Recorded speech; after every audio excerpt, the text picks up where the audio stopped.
12 years ago, I found myself in a bit of a weird situation, and I'm wondering if you can relate to this, Insider, because I was launching my first ever business in the clubbing events sector, and I found myself all of a sudden earning more money, but then one day, literally in one night, with my business partner, we ended up spending it all.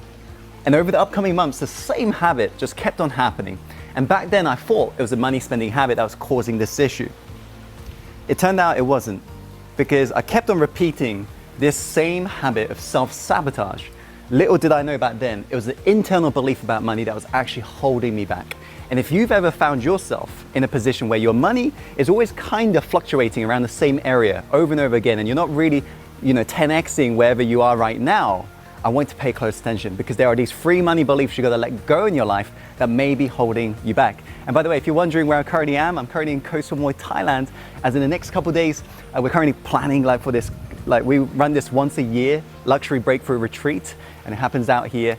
And so we got a lot of planning to do, and then I'm going to be running a 5-day breakthrough event out here. So really excited for that. So please, just bear in mind, I won't be uploading a lot of videos during this period because there's a lot of planning for my team and I, okay? Now, going back to in terms of money beliefs, I want you to make a conscious decision to let it go today. Are you ready? Okay. The first money belief that you got to remove in your life is telling yourself this, that money is not important, that you'd rather have happiness. This is like me saying, I'd rather have my arm than a freaking leg.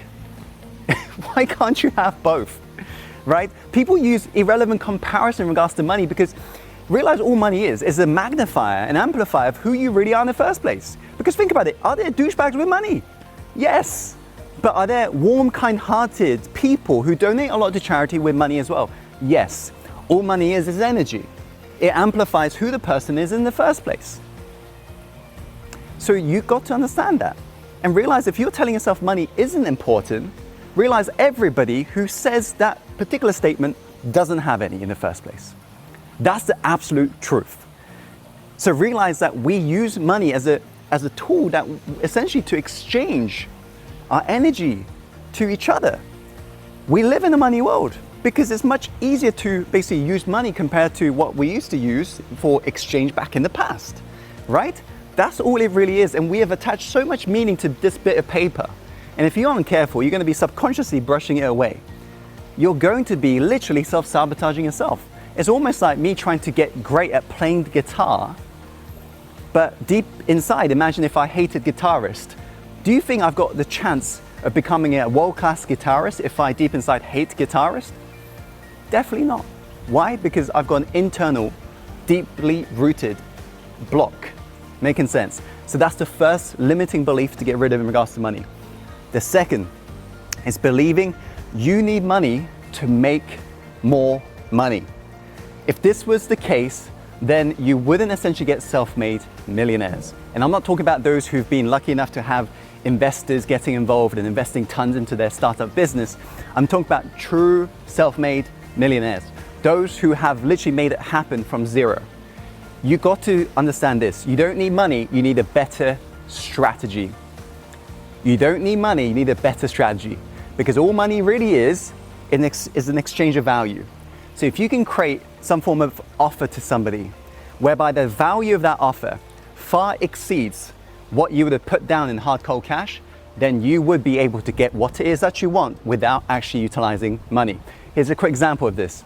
I know somebody personally who wanted to basically get hold of Seth Godin, who's a best-selling author. He's launched a lot of different books, a New York Times bestseller sort of level. And he wanted coaching from Seth Godin, and Seth charges like ridiculous amount of money for coaching. So he's thinking, I can't afford it, but I know if I do get this coaching from Seth, I would be able to earn more. So he's thinking, how can I think of a better strategy? He ended up basically doing some research about Seth, and he knew Seth was about to launch a new book.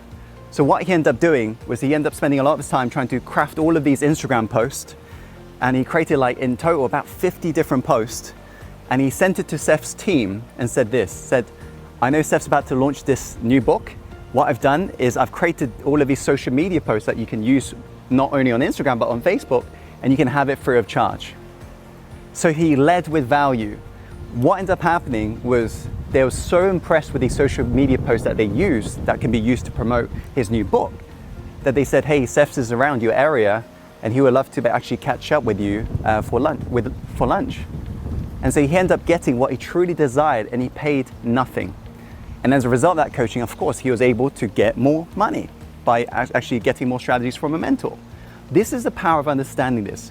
You don't need money, you need a better strategy. Make the offer, the value of that offer so valuable, whereby it's a no-brainer. They rather have whatever it is that you're offering versus hard cold cash. Making sense? The third money belief to remove in your life is the love of money is the root of all evil. Going back to my first money belief that I shared with you, realize that money is simply a magnifier. That's all it really is. You loving money is not the root of all evil. I'll tell you what the root of all evil really is evil people. That is the root of all evil. And so when you really understand that, when you really start thinking, what is this bit of paper? How can I start thinking from and operating from a place of abundance instead of scarcity? This is the moment you will be able to start clearing up these internal blocks. I hope you found today's video helpful. And if you want, if you want to just quickly post in the comments box below in terms of your biggest takeaway, that'd be awesome, because I really love when you guys are engaging. And also be sure to click the like button as well. And let me know if you want to see more topics to do with money beliefs. And as always, inside, follow your heart, my friend, and take action.